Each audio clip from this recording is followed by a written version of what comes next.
आम आदमी पार्टी के बॉस और शराब घोटाला मामले के मास्टरमाइंड अरविंद केजरीवाल वैसे तो इन दिनों जेल की हवा खा रहे हैं। बावजूद इसके कभी हेल्थ रिपोर्ट तो कभी किसी दूसरे खुलासे की वजह से लगातार सुर्खियों में बने हुए हैं। ताज़ा मामला बेहद दिलचस्प है। अरविंद केजरीवाल को आलीशान टॉयलेट का शौक है और इसी वजह से उन्होंने अपने लिए शीश महल जो बनवाया था उसमें 4 लाख से ज़्यादा के एक कमोड लगे। केजरीवाल के इस टॉयलेट प्रेम के बारे में आम आदमी पार्टी के हर नेता को पता है। इसलिए पंजाब में एक रैली में भाग लेने गए केजरीवाल के लिए भगवंत मान ने 3 लाख रुपए का टॉयलेट बनवा दिया।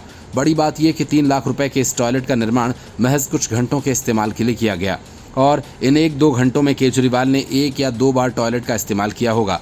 लेकिन चौंकाने वाली बात यह है कि केजरीवाल के लिए जो टॉयलेट बनाया गया उसका भुगतान आम आदमी पार्टी ने नहीं बल्कि पंजाब सरकार ने किया। आरटीआई से इस बात का खुलासा हुआ कि केजरीवाल की एक चुनावी रैली पर पंजाब सरकार ने 14 करोड़ 16 लाख रुपए उड़ा दिए। ये रैली लोकसभा चुनाव से पहले हुई थी और इस चुनावी रैली में दिल्ली के मुख्यमंत्री अरविंद केजरीवाल भी आए थे।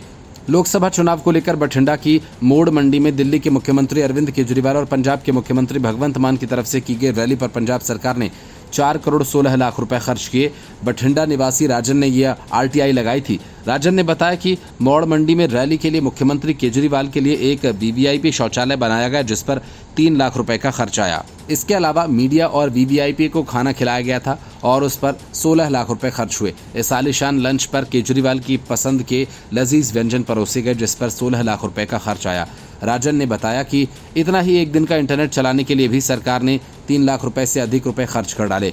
पंजाब की सभी जिलों से रैली में शामिल सरकारी और प्राइवेट बसों पर भी आप सरकार ने लाखों रुपए खर्च किए जिसका कोई तुक नहीं बनता था। आरटीआई के तहत सूचना मांगने वाले राजन ने बताया कि आरटीआई का जो उनको जवाब मिला है उसमें बताया गया कि पार्टी कार्यकर्ताओं को 25 लाख रुपए में सादा खाना खिलाया गया और पानी पिलाया गया। वहीं वीवीआईपी के लिए पूरी तरह से नॉनवेज खाने का प्रबंध किया गया था। वीवीआईपी के खाने के लिए 16 लाख रुपए खर्च किए गए।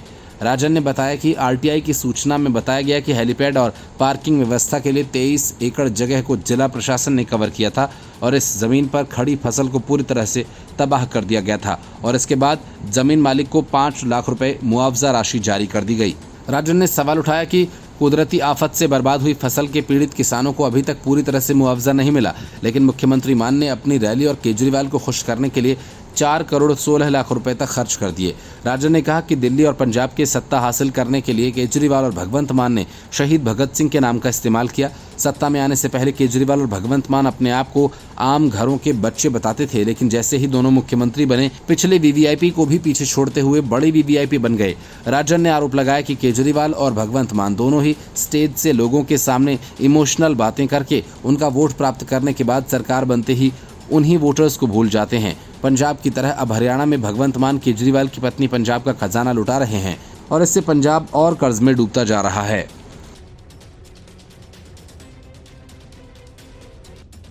लोकसभा में बजट सत्र में बजट पर चर्चा के दौरान जालंधर के कांग्रेस सांसद और पंजाब के पूर्व मुख्यमंत्री चरणजीत सिंह चन्नी और केंद्रीय खाद्य प्रसंस्करण उद्योग राज्य मंत्री रवनीत सिंह बिट्टू भिड़ गए। दोनों के बीच तीखी बहस हो गई। बहस इतनी तीखी हुई कि सदन की कार्यवाही को कुछ देर के लिए रोकना पड़ा।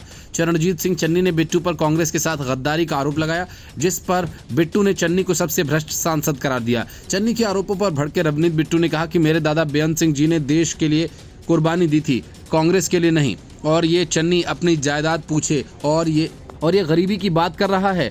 बिट्टू ने यहाँ तक कह दिया कि अगर पूरे पंजाब में सबसे अमीर आदमी कोई है तो वो चन्नी है। अगर पूरे पंजाब में सबसे अमीर और भ्रष्ट आदमी ये न हो तो मैं अपना नाम बदल दूं। खाद्य प्रसंस्करण उद्योग राज्य मंत्री रवनीत सिंह बिट्टू ने कहा कि ये चरणजीत सिंह चन्नी हजारों करोड़ का मालिक है और ये गोरा किसको कह रहा है। सोनिया गांधी जी कहाँ हैं वो पहले ये देख ले। सबसे ज्यादा मीटू में ये और सबसे ज्यादा केसों में ये रहा। इस पर कांग्रेस ने मामला बिठाया। मंत्री ने संसद में जो भी बयान दिया वो खेदजनक है और उसे संसद की कार्यवाही से हटाया जाना चाहिए। इस पर रक्षा मंत्री राजनाथ सिंह ने कहा कि दोनों नेताओं के बयान उठाकर देख लें और जिसने भी आपत्तिजनक बयान दिया उसको कार्यवाही से हटा लिया जाना चाहिए। बजट पर चर्चा के दौरान चन्नी ने बिट्टू को लेकर निजी टिप्पणी कर दी। चन्नी ने कहा कि आपके दादाजी बेअंत सिंह शहीद हुए थे, लेकिन वे उस दिन नहीं मरे थे। वे उस दिन मरे थे जिस दिन आपने कांग्रेस छोड़ दी। चन्नी के इस बयान पर कांग्रेस सांसद टेबल पीटने लगे। इस पर भड़के बिट्टू ने कहा कि मेरे दादाजी सरदार बेअंत सिंह ने देश के लिए कुर्बानी दी, कांग्रेस के लिए नहीं। बिट्टू के इस बयान के बाद जब चन्नी ने बोलना शुरू किया तो सत्ता पक्ष के सदस्यों ने हंगामा शुरू कर दिया। कुछ सांसद वेल में आ गए, विपक्ष के सांसद भी वेल में आ गए। दोनों पक्ष के सदस्य सदन में आमने सामने आ गए। इस पर लोकसभा के अध्यक्ष ओम बिरला ने कहा कि कोई दिक्कत है तो बताएं, हम उस पर बात करेंगे और कार्यवाही से हटा देंगे। माननीय सदस्य आसन के बारे में भी बोल जाते हैं। उन्होंने कहा कि आसन के बारे में अगर कुछ भी रिकॉर्ड में बोला गया है तो मैं कार्यवाही जरूर करूंगा।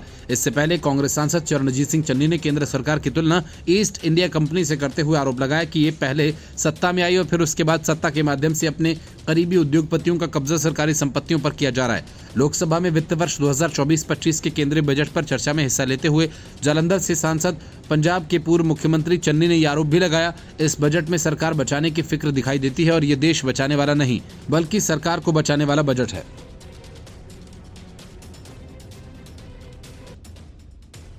खालिस्तानी आतंकी गुरपतवंत सिंह पन्नू कई बार ये दावा कर चुका है कि उसने आम आदमी पार्टी के लिए फंडिंग की।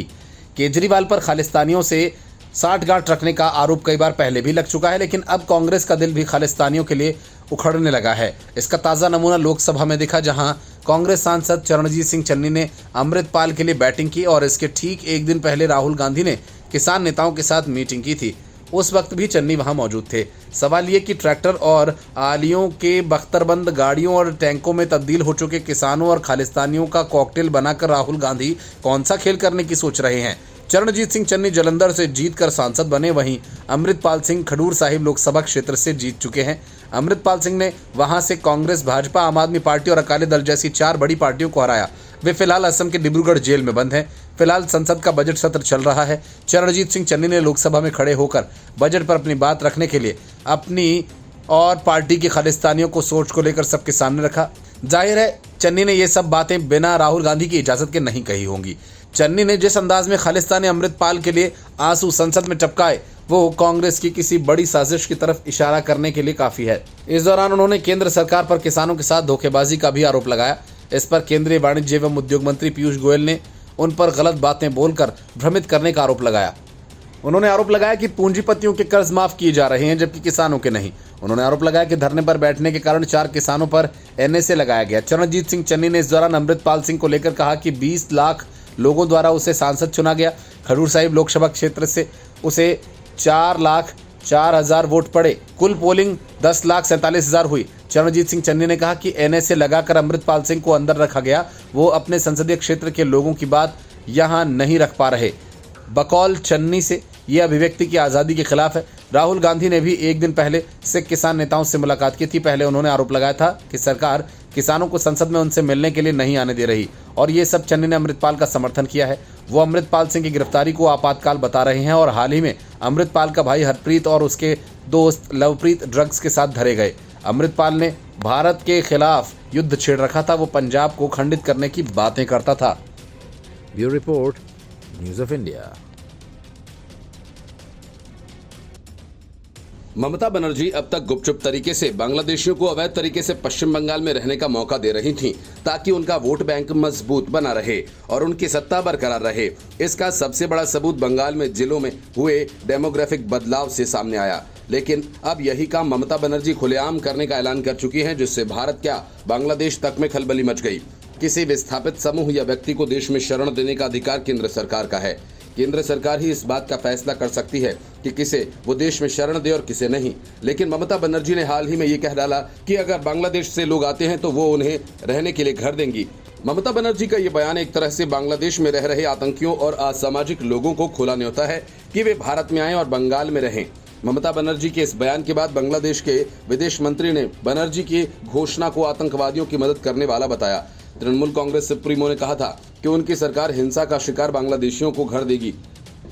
बांग्लादेश ने सीएम बनर्जी के बयान पर सवाल उठाए। बांग्लादेश का कहना है कि इस तरह का बयान और खास तौर से शरणार्थियों को घर देने का वादा कई लोगों को उकसा सकता है। मुल्क का कहना है कि खास तौर से आतंकवादियों और बदमाश इस तरह की घोषणा का गलत फायदा उठा सकते हैं। बांग्लादेश सरकार ने भारत में उच्चायोग के सामने शिकायत दर्ज कराई। शेख हसीना सरकार में विदेश मंत्री हसन महमूद ने इस मामले पर कहा कि हमारे नजदीकी संबंधों वाली पश्चिम बंगाल की मुख्यमंत्री के प्रति पूरा सम्मान रखते हुए हम साफ करना चाहते हैं कि उनके बयान में भ्रम की बहुत गुंजाइश है। इस पर विरोध जताया गया। ममता बनर्जी ने हाल ही में एक रैली में कहा था कि अगर बांग्लादेश से लोग शरण लेने पश्चिम बंगाल आते हैं तो जरूर उन्हें शरण देंगी। उन्होंने कहा था कि बांग्लादेशियों के मामले में मुझे कुछ नहीं बोलना, क्योंकि ये एक देश है और इस मुद्दे पर जो कुछ भी कहा जाना चाहिए वो केंद्र सरकार का विषय है। लेकिन मैं आपको ये बता सकती हूँ कि अगर लोग हमारे दरवाजे को खटखटाते हैं तो हम निश्चित रूप से उन्हें शरण देंगे। उनका ये बयान बांग्लादेश में हुए हाल के दिनों में हिंसक प्रदर्शनों के बाद आया था। बांग्लादेश में जुलाई महीने की शुरुआत से ही सरकारी नौकरियों में आरक्षण को लेकर प्रदर्शन हो रहे थे। ये प्रदर्शन आरक्षण खत्म किए जाने को लेकर हो रहे थे। हाल ही में सुप्रीम कोर्ट के आरक्षण में बदलाव के निर्णय के बाद प्रदर्शनकारियों को रोक दिया गया है। बांग्लादेश का ये भी कहना है कि वे हालात सामान्य करने की कोशिश कर रहे हैं और पश्चिम बंगाल के मुख्यमंत्री के ऐसे बयान गुमराह करने वाले हैं। हालांकि ये पहला मौका नहीं। बांग्लादेश में सरकारी नौकरियों में कोटे को लेकर छात्रों की तरफ से हिंसक प्रदर्शन किए जा रहे हैं। खबरें हैं कि हिंसा में 180 से ज्यादा लोगों की मौत हो चुकी है। कांवड़ यात्रा रूट पर पड़ने वाली खाने पीने की दुकानों के मालिक और कर्मचारियों को अपनी दुकानों, ठेलों और ढाबा पर मालिक का नाम लिखने का मामला अब तूल पकड़ता जा रहा है। नेम प्लेट लगाए जाने को लेकर सुप्रीम कोर्ट के एक तरफा अंतरिम आदेश के बाद भी ये मामला थमा नहीं। वजह यही कि अब कांग्रेस ने इस मामले में वोट बैंक की सियासत तेज कर दी है। कांग्रेस अब एक विशेष समुदाय के होटल, ढाबों, स्टॉल, दुकानों पर संविधान की प्रस्तावना लगाने की तैयारी कर रही है। तो दूसरी तरफ स्वामी यशवीर महाराज ने सभी छोटे बड़े दुकानों पर ओम लिखा भगवा झंडा और भगवान विष्णु के अवतार भगवान वाराह की मूर्ति लगाने का अभियान शुरू कर दिया। मतलब कि जो काम नेम प्लेट लगाने भर से हो जाता अब संविधान की प्रस्तावना लगाने से हो जाएगा। नेम प्लेट का मामला सुप्रीम कोर्ट पहुंचा और जहां कोर्ट ने इस आदेश पर रोक लगा दी, इसके बाद सुप्रीम कोर्ट में नेम प्लेट के समर्थन में एक याचिका दाखिल की गई, जिसमें याचिकाकर्ता का कहना है कि इस मामले को बेवजह सांप्रदायिक रंग देने की कोशिश की जा रही है। हाल ही में सुप्रीम कोर्ट द्वारा उत्तर प्रदेश और उत्तराखंड में कांवड़ यात्रा मार्ग पर दुकान मालिकों के नाम लिखने के आदेशों को लागू कर कांग्रेस के अल्पसंख्यक शाखा राज्य भर में भोजनालय और फूड ट्रक्स पर संविधान की प्रस्तावना लगाने पर विचार कर रही है। एक कांग्रेस नेता ने कहा कि ये कदम भाजपा की विभाजनकारी राजनीति का मुकाबला करेगा। कांग्रेस नेता का कहना है कि ये विचार हाल ही के लोकसभा चुनावों में विपक्षी खेमे के संविधान बचाओ अभियान की सफलता से आया है। राज्य के कई हिस्सों में अल्पसंख्यक कांग्रेस के नेताओं ने फल बेचने वालों को ठेले पर संविधान की प्रस्तावना की फोटो लगाई। पार्टी का कहना है कि कांवड़ यात्रा मार्ग पर पड़ने वाली दुकानों और दुकानदारों का नाम लिखने पर सीएम योगी का आदेश असंवैधानिक था। कांग्रेस नेताओं का कहना है कि अगर बीजेपी संविधान का सम्मान करती तो अब तक मुख्यमंत्री योगी आदित्यनाथ को पद से हटा देती। कांग्रेस नेता ने कहा कि भाजपा सरकार द्वारा समाज को विभाजित करने की साजिश कांग्रेस कामयाब नहीं होने देगी। उन्होंने कहा कि भाजपा दलितों, तो पिछड़ों और मुसलमानों की एकता से डर गई है और इसे तोड़ने के लिए ही ऐसे संविधान विरोधी काम कर रही है। सावन में कांवड़ियों की यात्रा शुरू होने से पहले उत्तर प्रदेश के मुजफ्फरनगर में निर्देश दिया गया था कि हर दुकानदार को अपनी दुकान पर उसके नाम का बोर्ड लगाना होगा। इस फरमान के विरोध के बाद प्रशासन ने कहा कि ये आदेश ऐच्छिक होगा। हालांकि इसके कुछ ही घंटे बाद सरकार ने पूरे उत्तर प्रदेश में ये व्यवस्था लागू करने का आदेश दिया था। उत्तराखंड में भी आदेश लागू करने का आदेश दिया गया। विवाद बढ़ने पर यूपी मुख्यमंत्री कार्यालय से जारी आदेश में कहा गया था कि कांवड़ यात्रियों की आस्था की शुचिता बनाए रखने के लिए ऐसा किया जा रहा है, जिसके बाद सुप्रीम कोर्ट ने इस आदेश पर रोक लगा दी थी। अदालत ने कहा था कि ढाबा मालिकों को खाद्य विक्रेताओं को भोजन या सामग्री का प्रकार प्रदर्शित करने की जरूरत हो सकती है, लेकिन उन्हें मालिकों की पहचान जाहिर करने के लिए बाध्य नहीं किया जाना चाहिए। सर्वोच्च न्यायालय ने इस मामले में उत्तर प्रदेश और उत्तराखंड सरकार को भी नोटिस जारी किया था, जिसके बाद अब सुप्रीम कोर्ट में नेम प्लेट के समर्थन में एक याचिका दाखिल की गई है। याचिकाकर्ता सुरजीत सिंह यादव का कहना है कि नेम प्लेट लगाने का निर्देश शिव भक्तों की सुविधा को देखते हुए उनकी आस्था और कानून व्यवस्था को कायम रखने के लिहाज से दिया गया। दाखिल याचिकाओं में बेवजह इसे सांप्रदायिक रंग देने की कोशिश की जा रही है।